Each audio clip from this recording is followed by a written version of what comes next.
Ladies and gentlemen, this is Joe's Classic Video Games back with another repair video for you today. Arcade game repair video. Check out what we are working with.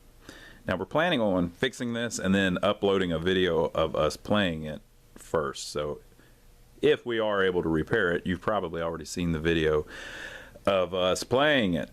If not, look down below. We'll probably have it linked. I'm doing this all backwards, but we think it'll be more cool if we show off the game first and then actually show how we fixed it. But I haven't fixed it yet, so we have to film the video of us fixing it today. This is an original Atari Pong arcade game from the 70s. Our buddy Adam at the beach that we talk about from time to time, who runs Player's Choice Video Games in the Myrtle Beach Mall, has a whole bunch of cool arcade games, and this is one of them. But he told me that it's not working quite right. The screen's too dim or something like that. But I haven't messed with it yet. But we finally got around. We're going to mess with it. This thing is original. From what I understand, he bought another TV and put it in it and had the same exact problem. So this is the original TV that came with it, I believe. But we'll check that out, figure it all out. So the first thing I'm going to do is take the back door off and see what the inside looks like. So basically I've been told we got this game here, it doesn't work right. So we systematically kind of go through them to make sure that we don't fry anything. And if we're going to fry something, we sure as hell don't want to mess up a Pong, right? So we're going to take the back door off. We're going to look inside just like you would with any game that you just picked up, and see if everything's bolted in, if anything's just laying in it, if the power supply is messed up and the wires are touching something, just see what's going on. You can see in this one that the monitor clearly isn't in the right spot. It's over to the side, so it must not be bolted down. But the first thing we'll do is take the back door off and see what's going on inside of it. It looks like it has a lock on it, but it looks like it's wallowed out, so maybe I can just get a screwdriver and turn it or something. Okay, so we'll see what we got going on here. So there is a Emerson TV sitting in it that they don't have hooked up right now. The power cord they've got hanging out. Here's the power cord for the game. So it comes in, goes to this little transformer and a fuse.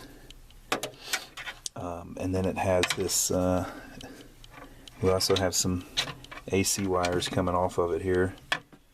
That would be what you hook your TV up to. Coming out the other side of the transformer, you've got two green wires and a black wire. And so they go down inside. There's another black wire that's being used as a ground. So the black wire in the middle, I would assume, is probably also a ground. Your two green wires would be your power. And then coming out of the bottom, up here to the top, are these wires. So you've got a red wire, a green wire, and a black wire. And it says on it, use 1 amp fuse only. So over here, I might have to pull this monitor up out of there.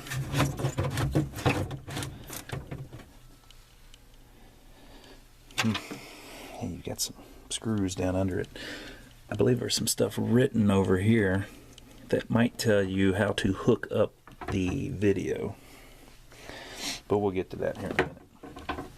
So down inside of it, you got some more ink. I don't know if that would be, that might be factory. I mean, this is the kind of stuff they were doing. It says black, green, red. They've got a little thing drawn there to show you how the coin mech is hooked up. You've got your two, if we can get it to focus, you got your two potentiometers up there that you play it with. You've got a couple wires hanging down here. I would imagine, I don't know what those go to. So you've got some grounds over there going to the bolts though.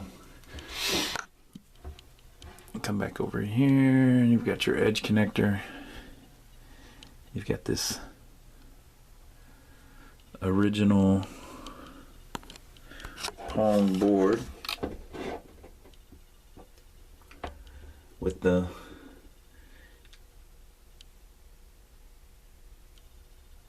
I don't know how you ever pronounce it, SYZYGY name on it. Got this big snap cap installed on it. Okay, so everything looks good. If you don't know, like on Pong in the early games, they had their own little power supply on it, so it makes its own voltage on the board. You've got the little pan there to catch your quarters in. Wow, what a piece of history. Okay, so I'm going to attempt to reposition that TV. See the screws under it? It's kind of falling out of place. It's not supposed to be like that. I'm going to take those screws out and see if I can get that thing pushed forward so we can read what's written right there, which I think tells you how to hook up the video. And we can try hooking it back up and seeing if we get anything actually happening on it.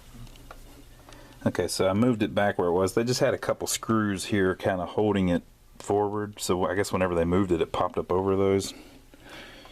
We'll see if we can secure that down a little better after we get a little farther along. But I went ahead and put the power to it, hooked up the power to the monitor. And then you've got these 3 wires, and they did these so strange on the older games. But you see here, there's a little drawing. It says red, green, black. All right? And if you look at the back of the original monitor, it's actually color coded. I don't know if that's factory or somebody just did that, but there is a red on one of the VHF, and then the UHF is green and black. And I've opened these up before, older monitors. I remember having the old pigtail hookups, but I didn't understand how they worked or anything as a kid whenever our TVs had that still. But all of this stuff on the back has resistors, and there's stuff connected to things. We could look at the schematics and see what the deal, but it looks like the red goes to one of the VHF, and the green and the black go to the UHF. And then if you look on this one, it's set up a little different. The VHF has a ground or something going to it, and then the UHF, it's a little separate. I mean, there's nothing going to it. So this one has a black wire on the VHF is on the bottom, and on this one the VHF is also on the bottom, but it doesn't have that wire. Well, so what I'm going to try to do is I think I'm going to take that black wire off, and then I'm just going to try to hook them up exactly like they've got it on here, and then we'll turn it on and see if we get any kind of picture. Okay, so I did a little research because I wasn't so sure about hooking that up and taking that line off and everything. I did a little research, and the original Atari Pong monitor was modified. It's not just an off-the-shelf monitor. They bought an off-the-shelf monitor, but they took they basically modified how the video goes in. So I do believe that this is the original monitor, and they've basically modified a couple things so that you can use these hookups on the back. You can't hook up just an off-the-shelf one without changing some stuff inside.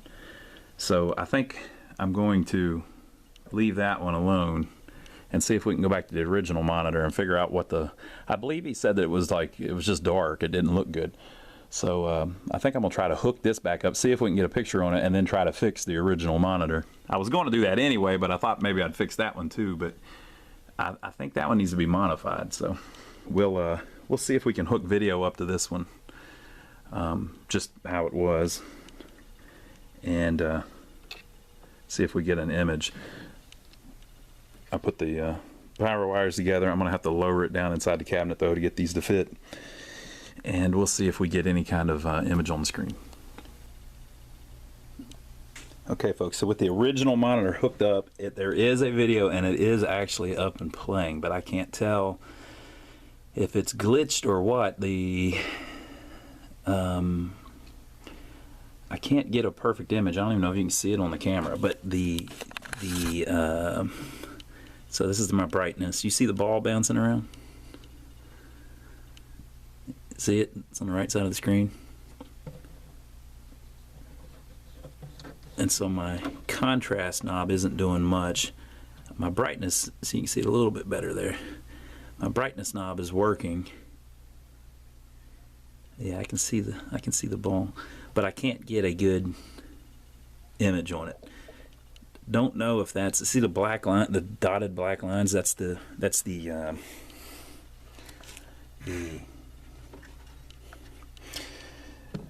net. Okay, and if I turn the horizontal position, I can actually move that.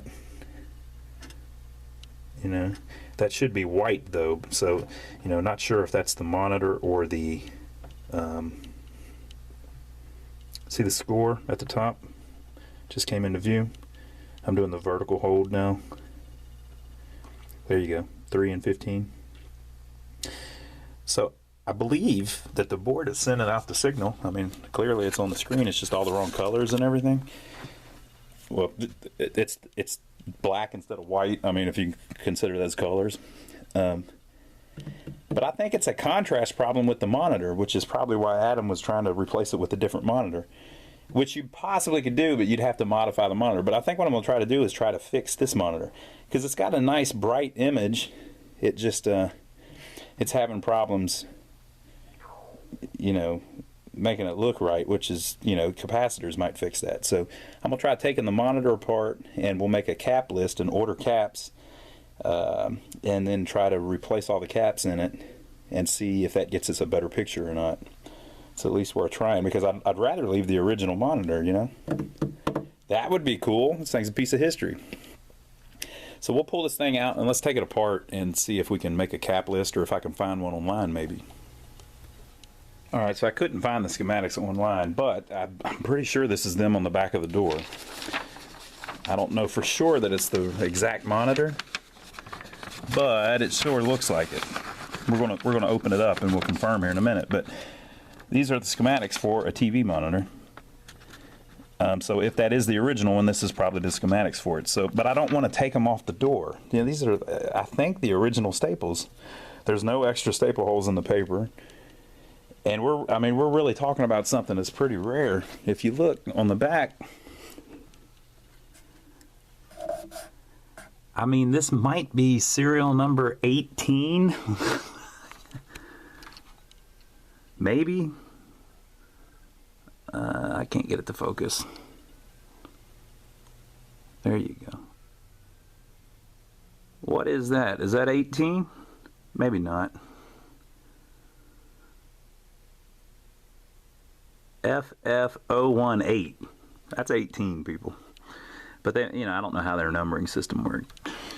So, I mean, this damn thing's, you know, it's a piece of history. So I don't really want to take those schematics off the back door if I can help it.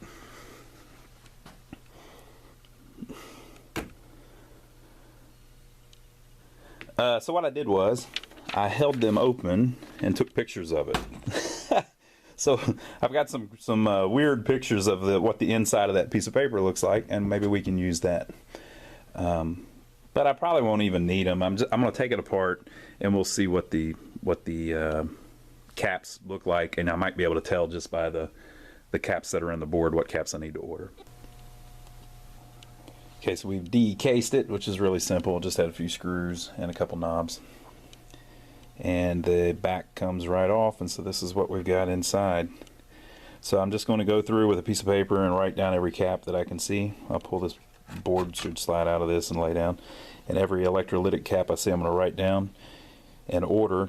And I'm going to double check on the schematics that I took pictures of from the back door and see if it looks like everything lines up and is the same. And we'll try replacing all of those and see what happens. I wonder what the hell that is for. Anyway, so I'll pull the chassis board out, lay it down flat where I can see everything good, and write down all of the caps. So I wrote down everything like I said, and here is the list I made. This is our buddy, I don't know how to pronounce his last name, but the printing company in Gastonia, they gave us a bunch of free notepads. It's a Pong arcade game, obviously, but it's a Hitachi P-02. And on the bottom, mounted on the flyback, that one that we were looking at, that's a 100 UF 35 volt axial. And then these are the ones, you can pause this, I guess, if you need this information. It's all the ones that I had to order. This C715 was actually a bipolar. Page 1.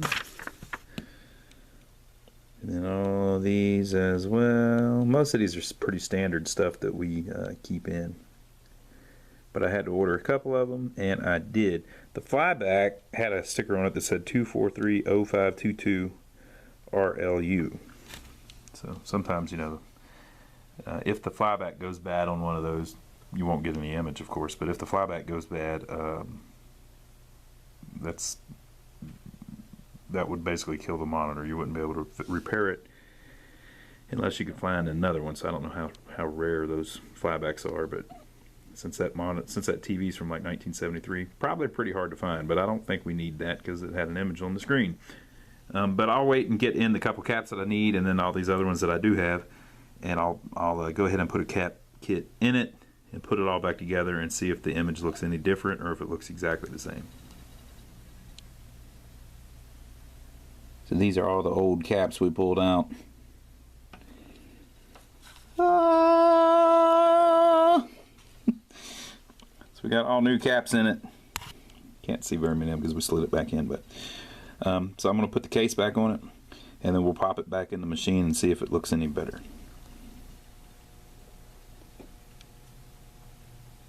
Alright, so after putting it back in and adjusting it a little bit, we're getting a pretty decent little image on it.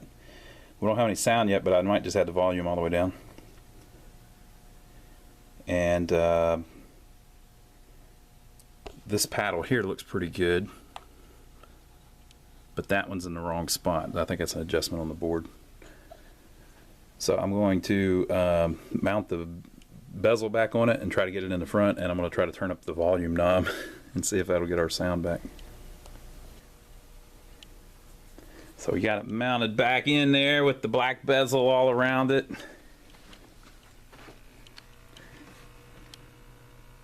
I guess you can't see much, but... And I found the original screws that hold it in down in the bottom of it, and even the original washers and all that. So I screwed it right back in where it goes. Factory fresh. So the last thing we got to do really is we've got to mess with the paddles to get them working right. On the board, there are these two little, see those blue knobs? I'm pretty sure those pots change where the paddle sits on the screen. And I think that switch over there changes the score, like the max score. So all I'm going to do is I'm going to move the pot on the screen to the middle of the range of the pot, and then I'm going to adjust this pot here on the board until it moves the paddle to the middle of the screen, and that should pretty much get it. So we had to pull one of the pots out. This was the second player, and it was jumping on the screen a lot, which means it's dirty inside. So you may be able to, you may have to replace it, or you may be able to clean it. I'm not so sure this is the original one anyway, because look how it's been ground down. It's at the shaft set screw set on it. So this has probably been replaced at some time, and it's a sealed one. But what I'm going to try to do is open it up and clean it up with contact cleaner inside, so it works real smooth. It turns smooth, but it jumps and stuff. So if it ends up not being savable, we'll put a new one in it. So here's what's in it. You can see all this dirt, which is probably carbon from the track of the thing that spins around. So I'm still going to try to clean it, but if that doesn't work, I'll pop it back in, and if it doesn't, if it isn't smooth, we'll put a new one on it. Okay, folks, so after I cleaned the pot, I put it back on it. It was still moving a little bit, so I had to put a brand new one on it. But, you know, you can put the same knob on it, so you don't even know. And I was able to turn up the volume on the TV, which made the sound work. And so I'm going to flip the coin switch here.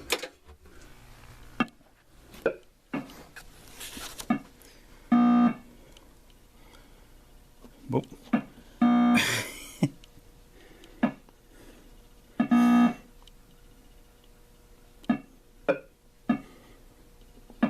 Oop, went too high. They slid it right past me. Went too low.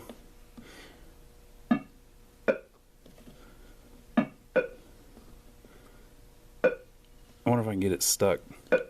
Nope.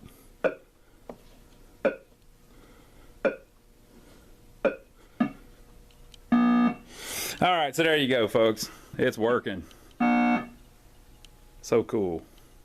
So I think I'll film a separate little video showing the thing off a little bit and showing how everything connects and all that.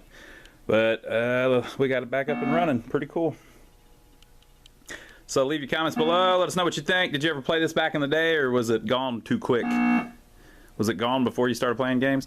Give us a thumbs up for taking the trouble to film it for you, and we'll see you on the next video.